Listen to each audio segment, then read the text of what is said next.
This time around, it is the Delhi Deputy Chief Minister Manish Sisodia who's been making the allegations that the Delhi LG Vinay Saxena has been constantly trying to appropriate the executive powers of the elected government.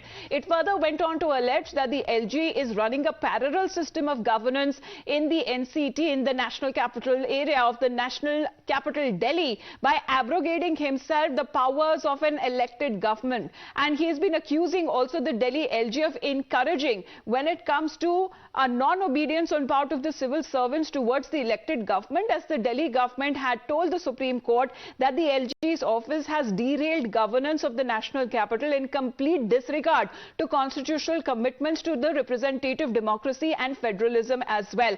Harish is with us right now. Harish, good morning. We are talking about two separate affidavits that has been filed before the Constitution bench. What exactly is the seizure of the matter, as Manish Sisodia seems to be writing against the Delhi's LG? Yes, what is really remembered is that this affidavit comes from Sisodia comes at a time when he's being probed in the liquor scam policy for the liquor scam on the orders of the governor, and he has submitted two separate affidavits before a constitution bench, which is seized of the power tussle between center and Delhi government. Sisodia has alleged that LG has been constantly trying to appropriate the executive powers of the elected government, and accusing the LG of recalcitrance of civil servants towards the elected government. Delhi government told the Supreme Court that the LG's office has derailed the governance of the national capital and says in complete disregard of constitutional commitments to representative democracy and federalism. It goes on to state the unconstitutional and undemocratic encroachment of the powers of a duly elected government has made governance in Delhi challenging and unnecessarily difficult for the elected government. Some very serious charges have also been made in the affidavits, like officials in the LG office have stopped attending meetings being called by the Delhi government ministers. Officials have stopped taking calls of the ministers. Officials are disobeying directions of the ministers, and frequent transfers is affecting the policy implementation. So, absolutely. So non-cooperation on part of the bureaucrats as well, saying that this is affecting the implementation, and also frequent transfers that is also taking place of the civil servants there. Harish, please do stay on with us. Sisodia filing two affidavits in two separate cases. Shivya, over to you for those details. Right. So as far as the affidavit is concerned, Manish Sisodia has submitted this in the top court. So let's have a look, wherein it says that this affidavit is being filed to bring on record the situation on the ground, highlighting the difficulties being faced by the elected government in administering Delhi due to the conflict in control over services, which is a subject matter of present dispute. Perhaps as far as the affidavit is concerned, they have also listed some of the pointers, saying that officials have stopped attending meetings being called by the ministers. Officials have stopped taking calls of the ministers. They are either delaying or not at all supplying the files concerning the department of the ministries. They are also disobeying orders or the directions of the ministries, including orders and directions that are in writing. Frequent transfers of heads of various departments have left large gaps in policy implementation of the government. So this affidavit highlights some indicative and illustrative instances of above indicated and other categories of instances which demonstrate a complete lack of cooperation by the civil servants, which is causing severe governance deficit that has resulted from the present regime of control over services in the NCT of Delhi.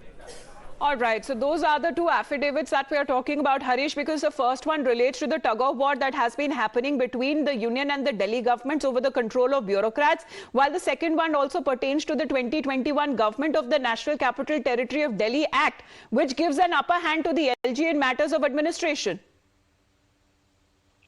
Yes, that's right, Amita. This affidavits assume significance as the five-judge constitution bench led by Justice Chandrachud will very soon begin hearing contentious issue of who holds the upper hand in administration of capital. Is it the Kejriwal government, the elected government, or the governor appointed by the center, which has been raging for the past almost 5 years now? And remember, the Supreme Court will be all importantly deciding who holds the upper power in the administration of the capital. So for the time being, the issue before the Supreme Court is who has the power for posting and transfers of the babus, that is the bureaucrats, and also the Kejriwal government has challenged the amendments to the GNCTD bill passed by the parliament in March last year, giving overarching powers over the city's daily functions to the center-appointed LG.